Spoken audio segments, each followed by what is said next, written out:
Hi, good day. My name is Grant Abbott. I had said when I initially recorded this that I'm not going to do any edits, but I made a few mistakes that are a little bit embarrassing and out of context. So I'm going to edit those out and leave everything else that doesn't take away from the story in. So um, thank you so much for listening, and here's my message. Good day. My name is Grant Abbott, and I'm from Musgrave Harbor. I'll be reading from these prepared statements for those few I know who are hard of hearing and those who prefer to listen rather than read. I'm one of those people sometimes. You'll have the option to consume this info as you desire or not at all. I'm honored to have you along for the ride. Just a note that I won't be editing this if I can avoid it. I like to be fully transparent, and even though I stutter and will probably make mistakes, please forgive me. I am human.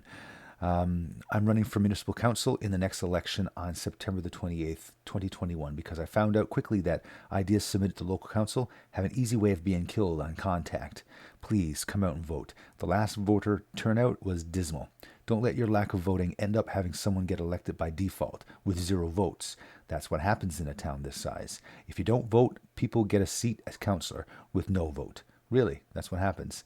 Noteworthy, not on script here.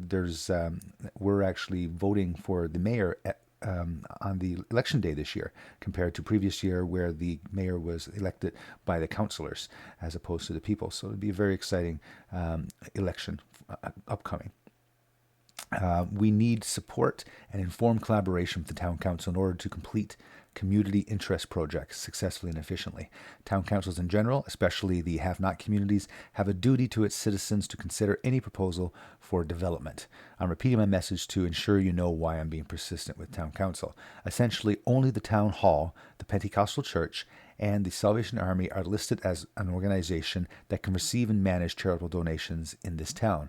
Considering other towns, it's likely that the situation is the same. After investigating, I found out that charities from other towns have no mandate rather to help manage our money if we do get a donation. This means that only the town hall has the incentive to engage with the community groups to help manage funds donated by charity. There's really no in between. It's a disservice to the community not to explore opportunity extensively to ensure the town council knows what's being discussed and proposed, for the alternative is not doing anything at all. There are no alternatives. Let me just repeat just to be sure that's clear. Only the town hall has any incentive to receive money and manage that money for the benefit of the community. The alternative is no money, no change, no development, and no growth. There are hundreds of charitable sources of money out there just aching to give it to us.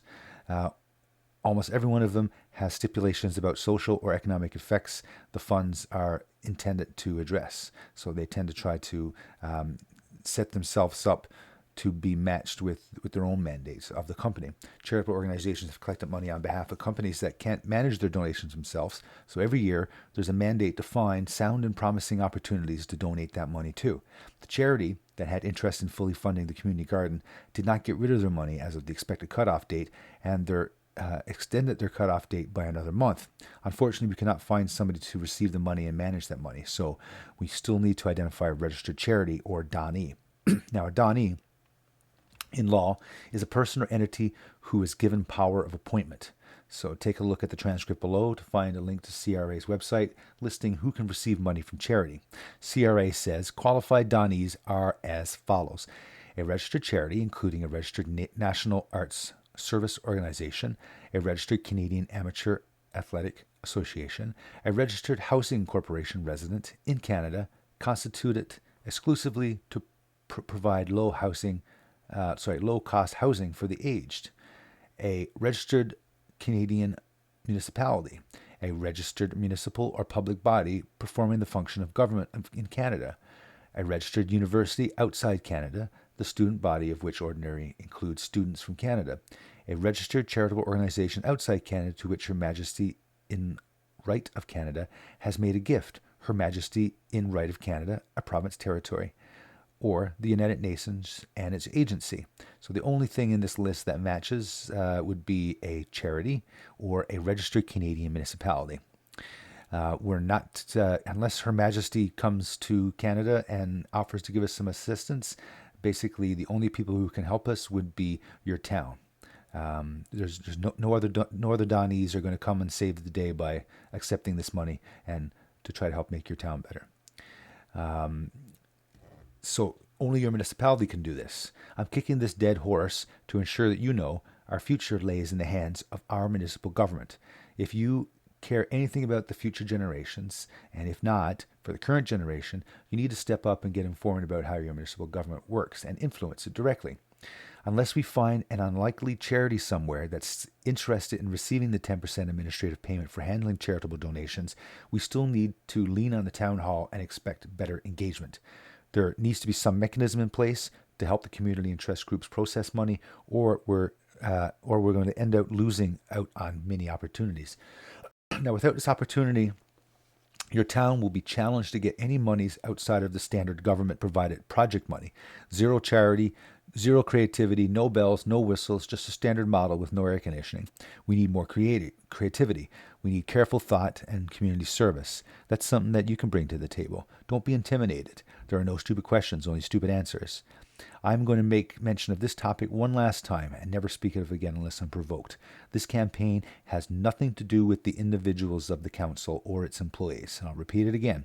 This campaign has nothing to do with the individuals on the town council or its employees. It's about process and procedure. It's about ensuring the opportunity presented is considered sufficiently. It's about growing your community and respecting all citizens while being compassionate to the situation. I've put in many solid days of work in order to bring these ideas to fruition with many details and clarity. It's only fair that the details and ideas are considered with similar enthusiasm.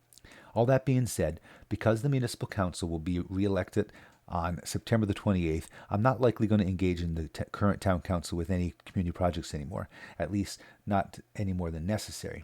Considering how difficult it is to get my documentation reviewed and understood, and dealing with ill-informed correspondence in return, and the broken telephone game, I know that I'll have to start this whole process over again with a new council, and that hopefully I will be part of that.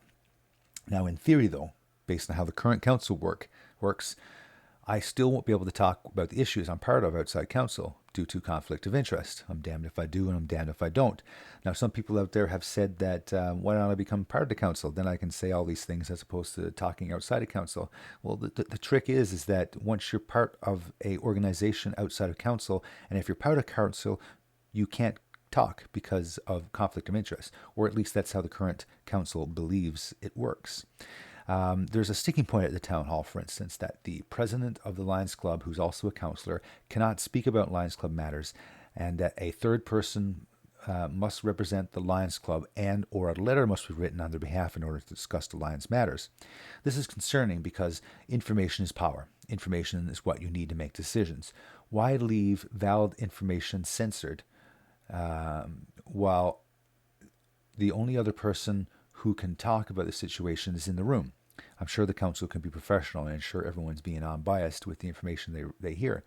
The main verbiage in the Municipality Acts as to why a person would be in conflict of interest centers around monetary interests, and that is the part that is brought up in the meeting when people have conflict of interest, especially in regards to this Lions Club situation.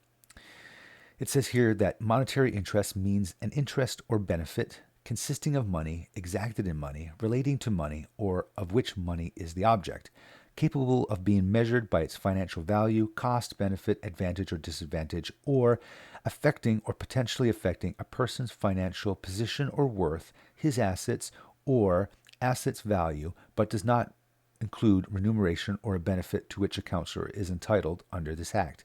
That's not true so far in terms of how it applies to the councillor who is the Lions president. We all know who it is. Conflict of interest.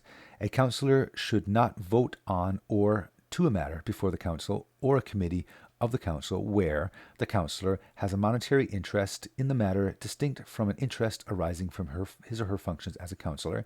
The councillor has a monetary interest directly or indirectly in the matter. A relative of the council has a monetary interest in a matter, or the councillor is an officer, employee, or agent of an incorporated or unincorporated company, or an other association of persons, which technically the Lions Club is, that has monetary interest in the value.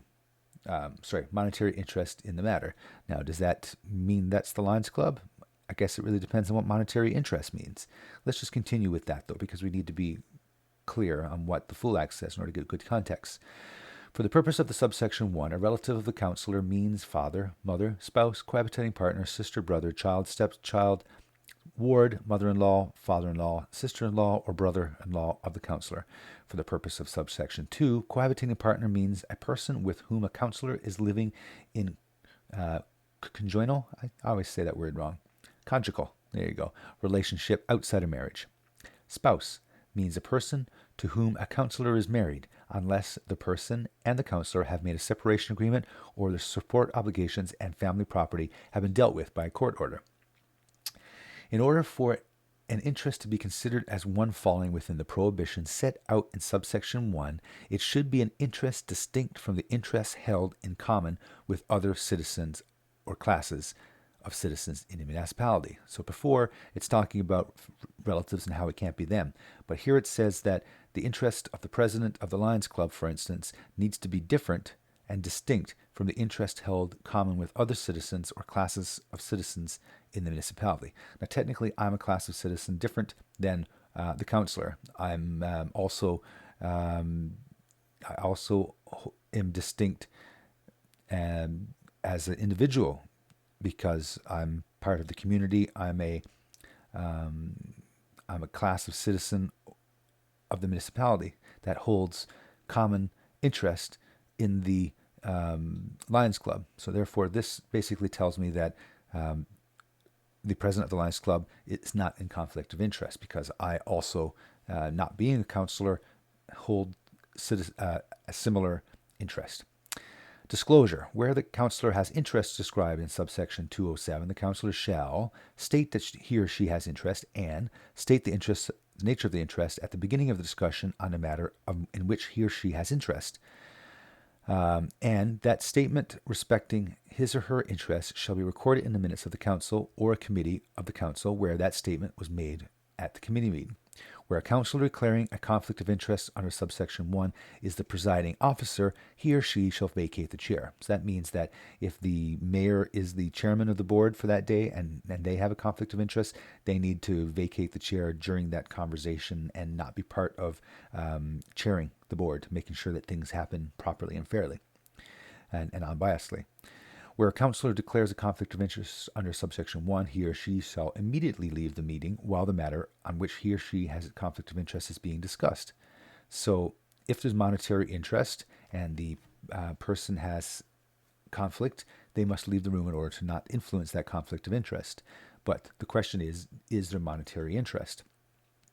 Where one or more counselors have declared a conflict of interest under subsection 1 and there's no longer a quorum to vote on the matter, the minister may direct that remaining councillors make a decision on the matter as if those remaining councillors constituted a quorum. I'm not exactly sure what a quorum is. I know it's a certain number of people making up a council, but I'm not sure what number that is. I know you need to make 2/3 of a vote in order for a vote to match. So if there's 3 people and 2 people vote yes, then that's a yes. But I'm not sure if 3 is the answer. I think it has to be bigger than 3. I think it's 7. I'm not sure.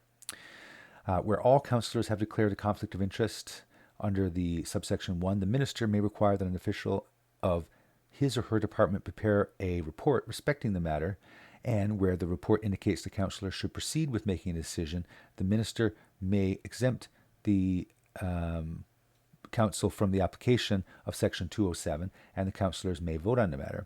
It essentially says that if a person has any direct or indirect monetary benefit, they can't vote or talk. That's kind of fair as far as I'm concerned. I don't really have any problem with that because that's not right? There's some biasness can come in. If I'm going to be benefiting from it in my pocket and I get to be well off because of that, then that shouldn't really be something in my power to talk about in a public meeting that requires voting and fairness. The Honorable Brian Peckford has acknowledged that the verbiage of the Act is weak and sometimes needs interpretation. Not sometimes, it needs interpretation, I meant to say. So we need to look at the Municipality Act as well as other binding legislation to interpret its meaning. The part that says the following is what is quoted as the reason the Lions Club president cannot speak about Lions matters. It says the councillor is an officer or employee or agent of an unincorporated or incorporated company or association of persons that has monetary interest in the matter. Now, technically, the Lions president is an agent of other associations of persons. But what extent does monetary interest mean? The Act defines monetary interest as being an interest or benefit consisting of money, exacted in money, relating to money, or of which money is the object, capable of being measured by its financial cost, benefit, advantage, or disadvantage, or affecting or potentially affecting a person's financial position or his interests or assets value, but does not include remuneration or a benefit to which a counselor is entitled under this Act. So basically, counselors get paid a little bit of money. I can't remember the percentage. I think it's 20% of the gross capital or something like that, which for us is about $500 or something. So our counselors get paid about $500 a year, but bigger towns get paid more. So this Act defines monetary interest as interest or benefit affecting a person's financial position or his or her assets or assets value. So that doesn't sound like the Lions Club to me. There's nothing there that a person would benefit from. The Lions Club is set there for the benefit of the community. All money is nonprofit. It's nonprofit. All money goes back into the community at some point, or pays for lights and that kind of thing. The idea of all of these acts and legislation is to be fair and open and to not have any advantage against another person or body. This is the real situation that I'm talking about here. The Lions Club is being challenged for back taxes on water where they're supposed to be exempt from taxes. The act of the legislator says, and I've got the link down in the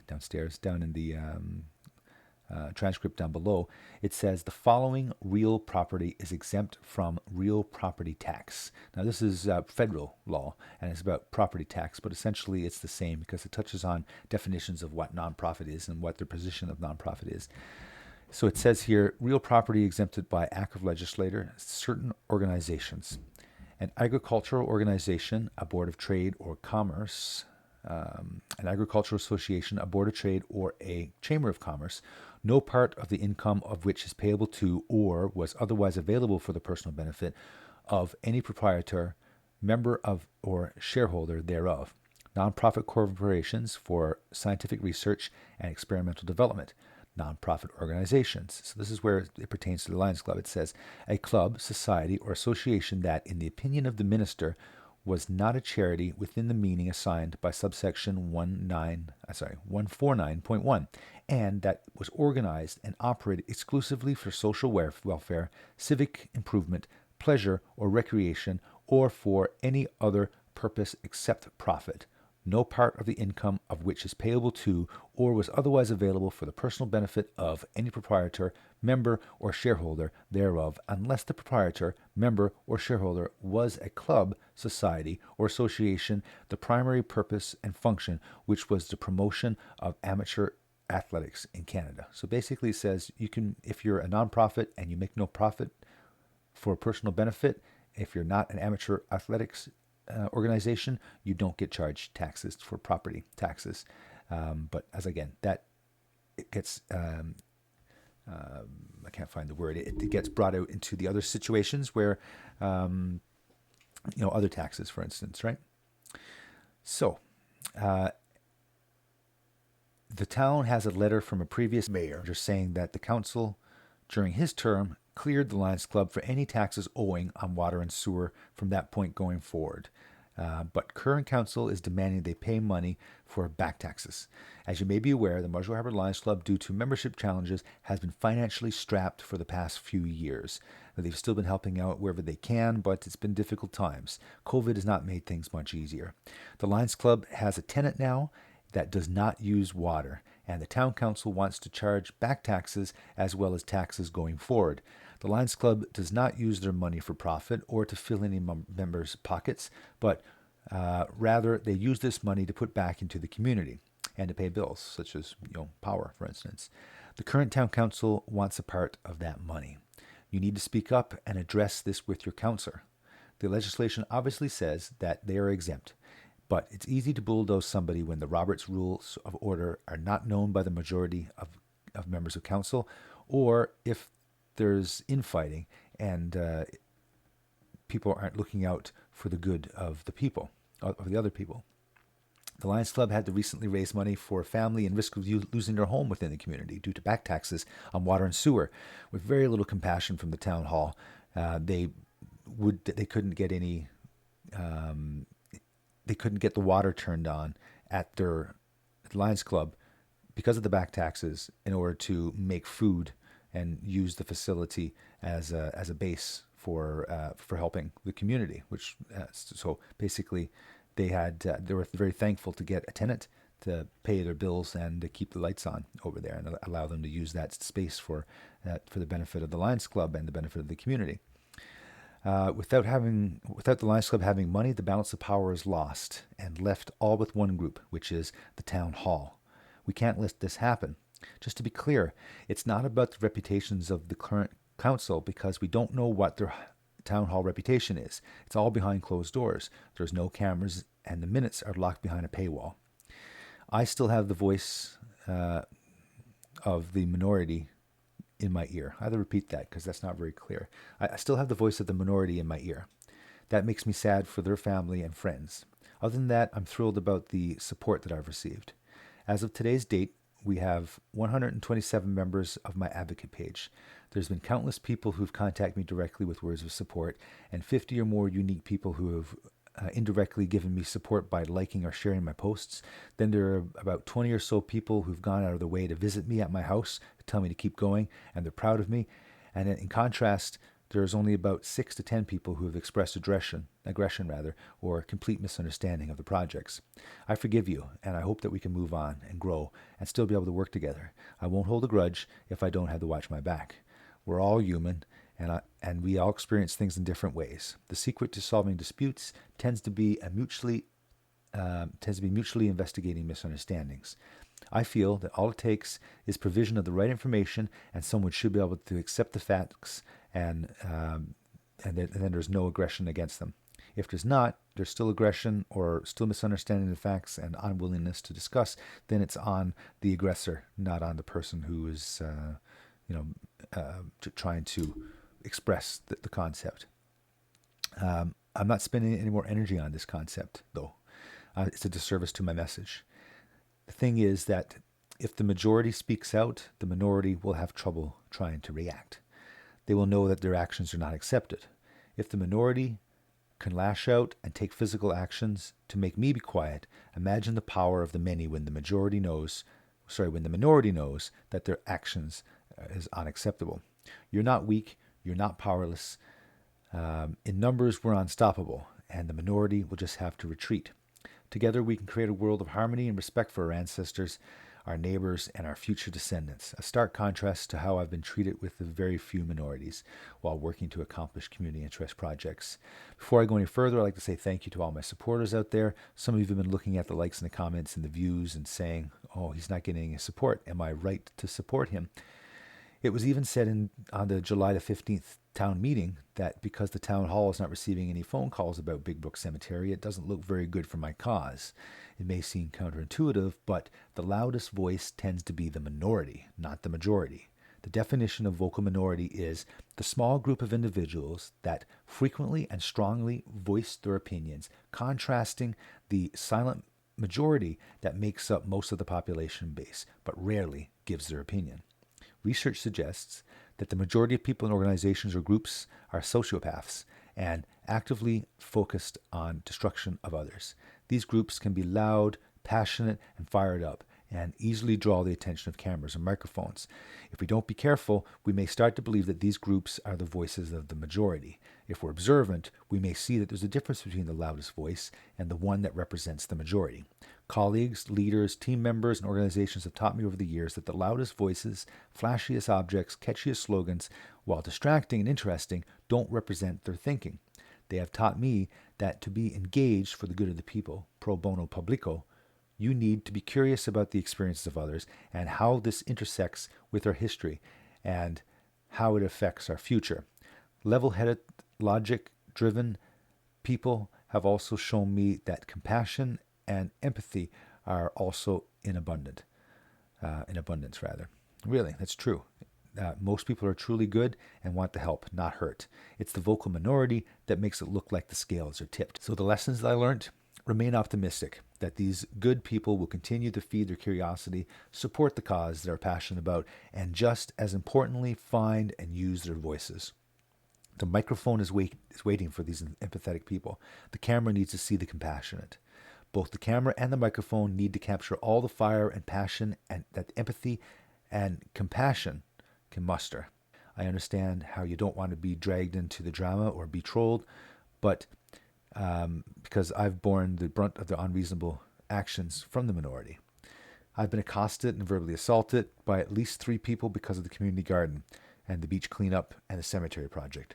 Like I said in the last video, someone uninvolved with the project but offering enthusiastic and public facing assistance to the cause was contacted and bullied by someone opposing the community garden, or me personally, and they were so traumatized rather for receiving that call or receiving that communication that they decided to not participate publicly anymore. That's what happened when you speak out. You get pushed down. I won't let me get pushed down. If you're intentionally bullying me, you will not win. If you're mistaken, I welcome you to express your point of view. Sit in a safe environment so we can understand each other. Now, never to be speaking up again. Let's focus on the development and growth instead of these personal conversations. I look forward to seeing you on the other side, all of you. Thank you. So, along with the Musgrave Harbor Lions Club, we have some news to share about Big Brook Cemetery. On Sunday, July the 25th, 2021, we had representation of 3 different families on the south-facing side of Big Brook Hill. All 3 families are thought to be descendants and represent the people of the cemetery. I'll keep the names private for now, but we'll share more details as the project becomes closer to fruition. We toured the area and plotted out where 33 people were buried. The largest grave site is on level ground, below the hill, where the bonfires tend to be lit. There are 2 brothers who died of old age, and there's a husband and a wife. There's 9 children, all under the age of 10, a young bride buried in her wedding dress, passing away just before her wedding. There's also other people there, but that's all the story I have to share at this time. No, the idea is not to chastise. It's not to make anybody feel bad about having parties down there. It's done. Let's move forward. Not knowing you're atop of a graveyard, the area seems like a marvelous, remote, and respectful place to have a party. It's isolated, quiet, serene, away from everyone else. It's perfect. Back in my childhood, 35 years ago, we couldn't be so sure that we knew there were graves down there. It doesn't mean that burning infernos atop of eternal resting places is okay, but lack of knowledge and the mob mentality would exclude those parties, essentially. Now we know better. We can't go back. We can't let anyone forget going forward. If we do offensive things while being fully aware of the effect, there's no excuse for ignorance. The concern here is that in 50 years' time, when nobody remembers anybody being buried down there, what's going to happen with the land development? It's a protected beach down there, I know, but there's always exceptions to the rules, and the area has risk of development and erosion. Even though that piece of land is marked off as untouchable beachfront, you never know what an individual may do when presented with a challenge such as need for visibility or need for sand. Based on my research and paying attention to the trends and the news, Newfoundland and Labrador is going to explode with population in the next 3 to 10 years. Immigration is going to skyrocket, and expatriates are going to return home to find work. Now, ain't that a bold statement? Let's all hope. It's been suggested that by multiple individuals that the town of Musgrave Harbor remove sand in approximately 1991 without Mines and Energy's permission, and they disturbed bones from the area. We've requested information from the town council about removal of sand and for the water and sewer project, but because the amendment letter I sent was not signed, it was rejected and not read aloud. Therefore, no help or advice was provided. Even my 7-page letter was not read and absorbed, and as it deserved, and it was suggested as the alternative to emailing. So they basically told me to send them a letter mail instead of an email. So I would have expected that that letter to have been read, but it wasn't. The idea here is to register the land as a cemetery with Crown lands, as well as using monuments and corner markers at the very least. There's no intention to maintain the property unless we see that it's being mistreated. Then we need to have a plead with the community for awareness to stop doing this. The grave sites has also been used for household garbage dumping, as well as the old derby pit. This has got to stop. There's ways to take care of garbage. Talk to your community if it's not, your town, if it's not good enough for you. We have to find a solution if your needs are not being met. You are the customers and shareholders of the town of Musgrave Harbor and of your town or wherever you're from. So you need to have a chat with your child, your friends, your family. Let them all know that there's descendants of our community buried down there. It's sacred grounds. There are individuals down there whose blood, sweat, and tears built our community. We're all advised from collective memory Uh, Sorry, I say we're all advised, but that's not exactly true. I misstated that. I meant to say we are advised from collective memory that Big Brook Hill was formed by blowing sand onto a basket weave fence, also known as a wattle fence. Wattle. This fence stretched all along the oceanside bank and the full length of the large dune area up beyond the first bank next to the beach. People still remember fences standing in the area back about 60 years ago. It's believed that the banks did not previously exist at such heights, but over 100 years, sand built up there. We heard rumors that native Indians built the hill, but those ideas were more imagination than reality of our descendants being down there. There are amazing stories of ancient monuments around the world, but this does not seem to be one. The effort to create this mount is too great based on our knowledge of the indigenous people of the area, and it's unlikely of their participation or involvement with the mounds.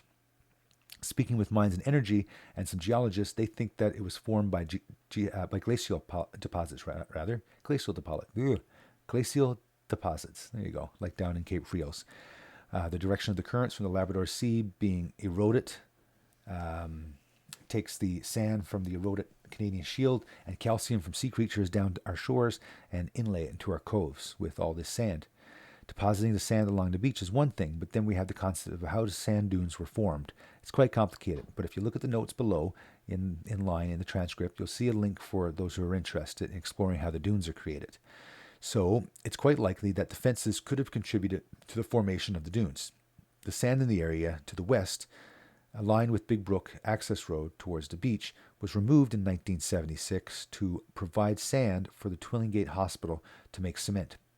Now, the whole area south of Big Brook Bridge access road was all vegetable gardens. The area to the north of the road was used for growing hay.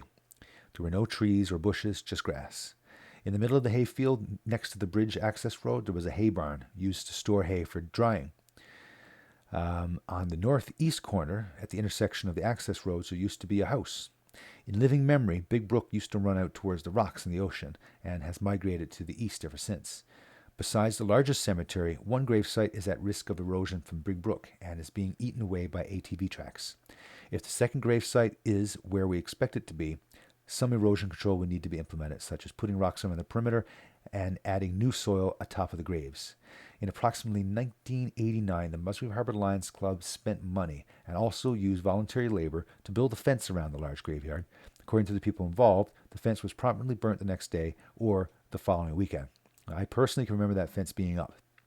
And I also remember them being not present. I recall them lying flat for a short period of time, and then they were missing. So what do we do going forward about not being able to burn fires on graves anymore? Well, we can get our dose of deep-rooted campfire desires by finding a new solution for our needs. That's why we have conversations, is to find new solutions and grow from the old. I'm proposing to the fire department that we have an approved area to dispose of wood and trees or plant material. No chemicals, no tar, no tires, nothing like that. This will limit illegal dumping, like up in the old Derby pit and other forest roads or pits, and mitigate the risk of forest fire due to all of this additional dry material being close to the road and easily accessible, or maybe even tempting to be ignited by a firebug. Then we can go back to the old tradition of having a yearly bonfire in a controlled situation.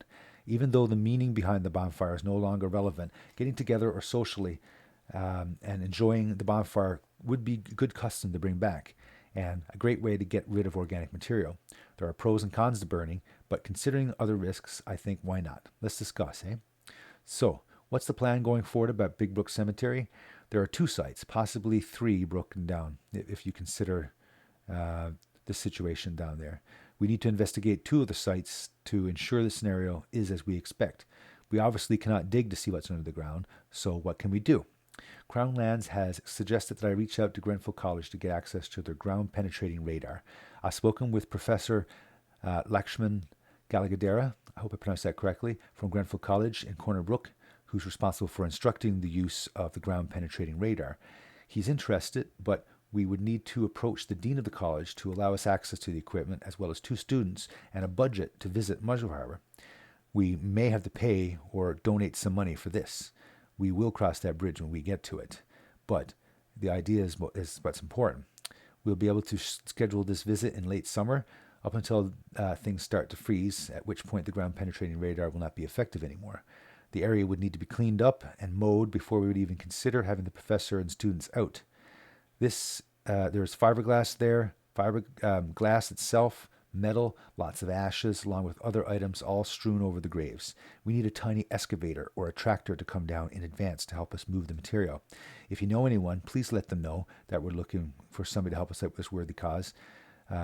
Moving these things by hand is hazardous to the volunteers' health, and we would need to be taken care better at the end of a mechanical shovel as opposed to close to an actual human breathing in this debris. I'm sure there's at least a pickup truck full of debris down there. Ideally, the town will help us negotiate disposal the proper way through the Central Newfoundland waste management facilities. If not, we'll need to get permission to bury the garbage. I don't like that idea so much, but we need to get the community talking in order to find out and get the town all interested in what's going on so that we can discuss this with them through your engagement with your counselor. That's what's needed. You need to engage with your counselor in order to let them know what you feel about the situation. Solutions tend to cost money, and we need to lean on social service providers. I said social services. I meant to say solutions tend to cost money, and we lean on local service providers and individuals within the community and region to help us reduce these costs or have donations or discounts to solve these problems together. If you know of anybody who has a little tractor or a little bobcat or a skid, please let us know. Reach out to your friendly neighborhood Lions member or message me directly. I received a letter from the town council after the last town meeting on the 15th. It was dated the 20th of July. In my 7-page letter, I explained the details they're seeking from the last meeting. We need to coordinate for the garbage and for permission what to do with it. The idea was to get the town to motion the cemetery project to Heritage Newfoundland so we don't have to purchase the land. The proposal was that if we were to get with the family members of the people in the cemetery on the 25th, and once this was surveyed, we wish to have the town designate the area as a heritage site. This would make it easier for the land to get funding without having to take the long road to success, which is what we're doing here. As mentioned previously and in my last video, the town is a authorized donee. No one else is. They have to receive the money. If not, it's a disservice to the community. They're putting the town in a situation where they can't get ahead, and leaving them with no choice. Like I said before, nobody in the community except for the Salvation Army and the Pentecost Church are registered charities and able to receive the money. And it's not up to the Pentecostal Church and the Salvation Army to help us out with this funds. It'd be great if they could, but it's not their mandate. It's risky doing things. The mandate for the town is to help the community. They're a business set up a corporation set up for the purpose of running a town, and this is part of running a town. All that it incorporates or encompasses, rather. I have a link down below of what a donee is, as well as a link down below allowing you to search for registered charities. The Salvation Army, Musgrave Harbour, has stepped up though, and they have accepted to be part of this for the good of the community and for the good of the people buried there. They haven't accepted to help us out with the community garden because that's a different mandate than the cemetery is. So they've accepted to help out with the cemetery. From what I understand, only a town or a church can apply for land as a cemetery, so that complicates things even more. If the churches weren't able to do it for some reason, we've been in a hard situation in order to make this land be turned into a cemetery. Heritage Newfoundland's website says the owner becomes eligible for restoration and maintenance grants with amounts being tied to the level of designation.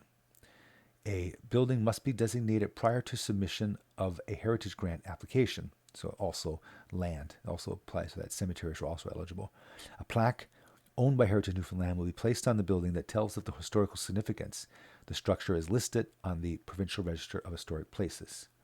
In order for the order of events to bring the proposal to Heritage Newfoundland, I understand, is to identify the land. Council expresses approval to allow that land to be used for such purpose through motion in a meeting. Application fee is filed with the Crown Land for $175. Land acquired for free through the Crown Land. Application is filed with Heritage Newfoundland. Done. We're all done. If in order for the land to be free, the Crown Lands say that free grant, Section 9. Crown lands can be acquired for free when used for the purpose of a school or an undertaking by a city or municipality which is in the public's interest other than economic development. An example of such a transfer would be the Crown lands to acquire federal government for a wharf. So a community garden would be in this concept that might work if it doesn't turn into a business. And the cemetery is the reason why this land would be provided for free. But as it says, a city or municipality must request this land. It must be an undertaking by the city or municipality. So unless there's some exception to bypass the town due to frustration, we may have to pay for this land. Involving the council will provide this land for free.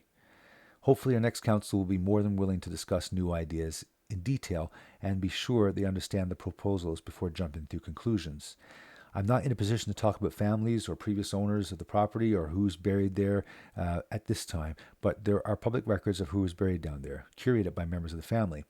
We could talk about that at a later point if that's helpful in this public setting, but we'll pass on that for now. Some concerns were proposed by the individuals at the town hall regarding access to the beach and Big Brook area. Being sure not to disturb the people buried there, access to Big Brook is the main priority for my plan for tourism. We could work around the area and embrace tourism. It's my intention to promote the area to get people to go around their own, to swim, and enjoy the beach. I've already added this area and other beaches to Google Maps, as well as multiple businesses, features, and road corrections.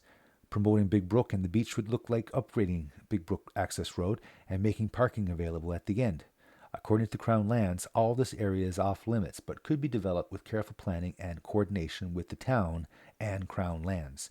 Again, I'm saying that the town needs to be involved in order to make this happen. It won't happen without the town being involved, no matter our best intentions. Only by getting the town involved can we take control of the whole area of Big Brook and turn it into something great while respecting the grave sites. The idea about securing the area as a cemetery works hand in hand with tourism because it enables access while being aware of the sensitive areas. If we enable access without recognizing the area, it will be problematic. Sharing the vision with the town council is important for cooperation and synergy. It's no good for the Lions Club or for an individual to have a vision to turn Big Brook into a destination if the town is not aware or does not agree. The town hall shut down many of my initiatives when they answered the phone of people I contacted. When they asked if I was associated with the town, they were advised that I did not represent any ideas or initiatives of the town council. That really happened. I've been told by multiple individuals. That happened with contractors, politicians, and service providers for both the community garden and when I wanted to go down and clean up Big Brook Cemetery area. I received an email from the town with far-fetched ideas about the town being concerned about that we would dig up the graves while trying to clean up the grave sites. This comes from a seat of ignorance, not in a negative form, but in the state of unknowing, not to try to be rude to somebody.